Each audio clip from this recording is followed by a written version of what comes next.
Hello friends, मैं lucky Kumar Elon के class में आपका स्वागत है। आज इस वीडियो में हम आपको परतंत्र जैविक घटक में उत्पादक उपभोक्ता अपघटक के बारे में बताने वाले हैं।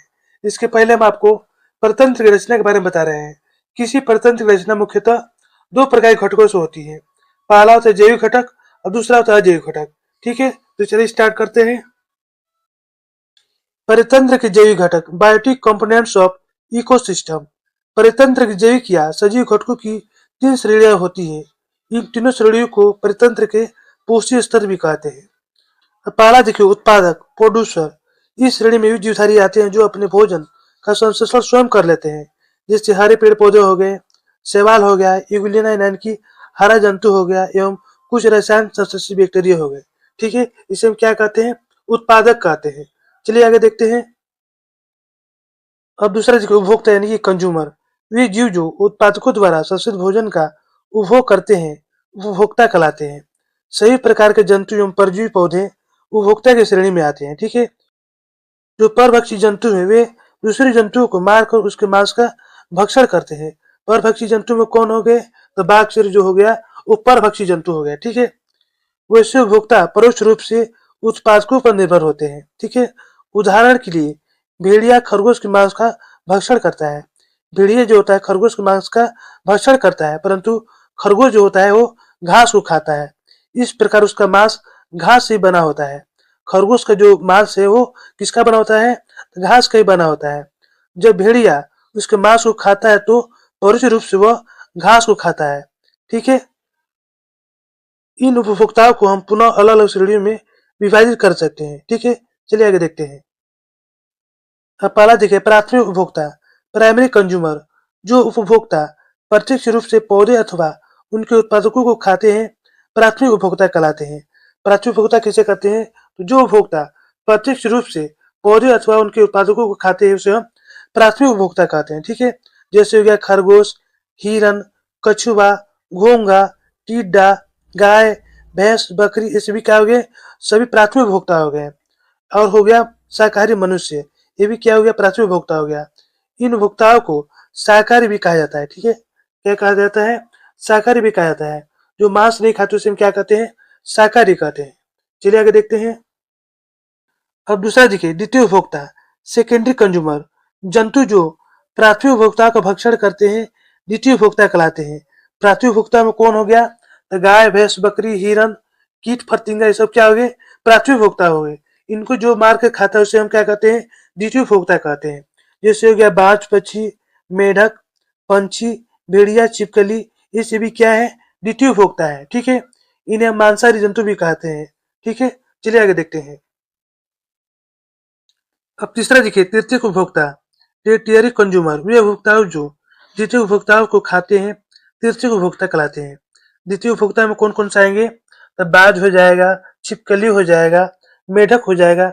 इसको जो मार के खाते हैं उसे हम क्या कहते हैं? तृतीयक उपभोक्ता कहते हैं। जैसे हो गया सियार, लोमड़ी, शेर, बाघ, चीता, ये सभी क्या आएंगे?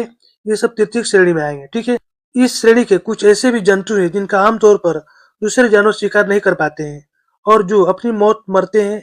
ऐसे जानवर को सर्वोच्च उपभोक्ता कहते हैं। सर्वोच्च उपभोक्ता किसे कहते हैं? ऐसे जानवर जो दूसरे जानवर उसका शिकार नहीं कर पाते हो, वो अपने मौत खुद मरता हो, उसे हम क्या कहते हैं? सर्वोच्च उपभोक्ता कहते हैं। शेर, बाघ इस श्रेणी के जानवर है। ठीक है, कुछ जानवर सभी श्रेणी के जानवरों अथवा पौधे का भक्षण कर सकते हैं। वे आवश्यकता अनुसार अपने खाने की आदत बदल लेते हैं। ये कुछ भी खा सकते हैं। ऐसे जानवर को सर्वाहारी कहता है। सर्वाहारी किसे कहा जाता है? ऐसे जानवर जो सभी श्रेणी के जानवर खाते हैं, पौधे को भी खाते हैं, आवश्यकता अनुसार अपने खान पान को बदल भी लेते हैं। ऐसे जानवर को हम क्या कहते हैं? सर्वाहारी कहते हैं। कुत्ता और मनुष्य इस श्रेणी के अंतर्गत आते हैं। ठीक है, चलिए आगे देखते हैं। अब तीसरा जिक्र अपघटक या डिकम्पोजर।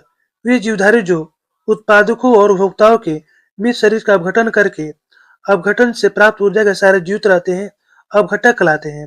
वे जीव जो यानी कि पेड़ पौधे और जानवर के मिश्र शरीर का जो अपघटन करके उस अपघटन से ऊर्जा प्राप्त करके जो जीवित रहते हैं उसे हम क्या कहते हैं? अपघटन कहते हैं। ठीक है, विभिन्न प्रकार के सूक्ष्म जीव जैसे जीवाणु और कवक अपघटकों के उदाहरण हैं। ये सूक्ष्म जीव विशेष रासायनिक विधियों द्वारा मरे पौधे अथवा जंतुओं का शरीर का अपघटन करके उन्हें सरल अणुओं में तोड़ देते हैं। ये क्या करते हैं कि मरे हुए पौधे अथवा जंतु के शरीर का अपघटन कर देते हैं और उन्हें सरल अणुओं में तोड़ देते हैं। ये सरल अणु पदार्थ पुनः मिट्टी में मिल जाते हैं। ये सरल अणु क्या होते हैं कि पुनः मिट्टी में मिल जाते हैं और पौधे द्वारा सोख लिए जाते हैं, और क्या होता है कि पौधे इसको अवशोषित कर लेते हैं। अपघटन के समय जो ऊर्जा मुक्त होती है वो इन सूक्ष्मजीव के काम आती है। ठीक है, चलिए आगे देखते हैं। इस प्रकार स्पष्ट है कि परतंत्र में अपघटकों की महत्वपूर्ण भूमिका है। परतंत्र में क्या है कि अपघटकों की महत्वपूर्ण भूमिका है, क्योंकि यदि अपघटक नहीं रहेंगे तो पृथ्वी पर कूड़े कचड़े एवं अन्य बजर पदार्थ का अंबार लग जाएगा। यदि अपघटक नहीं रहेंगे तो क्या होगा कि पृथ्वी पर कूड़े कचड़े का अंबार लग जाएगा। दूसरी ओर पदार्थ का अपघटन नहीं होने से पोषक तत्व नहीं मिलेंगे। दूसरी ओर क्या है कि पदार्थ का अपघटन नहीं होने से पेड़ पौधे को पोषक तत्व नहीं मिल पाएंगे, जिससे वो समाप्त हो जाएंगे, खत्म हो जाएंगे। इस प्रकार समूचा परतंत्र जो है समाप्त हो जाएगा। ठीक है, चलिए आगे देखते हैं। अब देखिए परतंत्र के अजीव घटक। परतंत्र के अजीव घटक या निर्जीव घटक की मुख्यतः 3 श्रेणियां हैं। पहला है भौतिक घटक, जैसे मिट्टी, जल, वायु। ये क्या हो गया? भौतिक घटक हो गए। ठीक है, अब दूसरा देखिए पोषक पदार्थ, जैसे कार्बनिक और अकार्बनिक तत्व एवं यौगिक जो मिट्टी में पाए जाते हैं और जिन्हें पौधे की जड़ सोखती है, इसे क्या कहते हैं? हम पोषक पदार्थ कहते हैं। ठीक है, तीसरा देखिए भौगोलिक कारण, जैसे सूर्य का प्रकाश, तापक्रम, आर्द्रता इत्यादि। ये क्या हो गए? भौगोलिक कारक हो गए। तो दोस्तों ये हमारा वीडियो समाप्त होता है।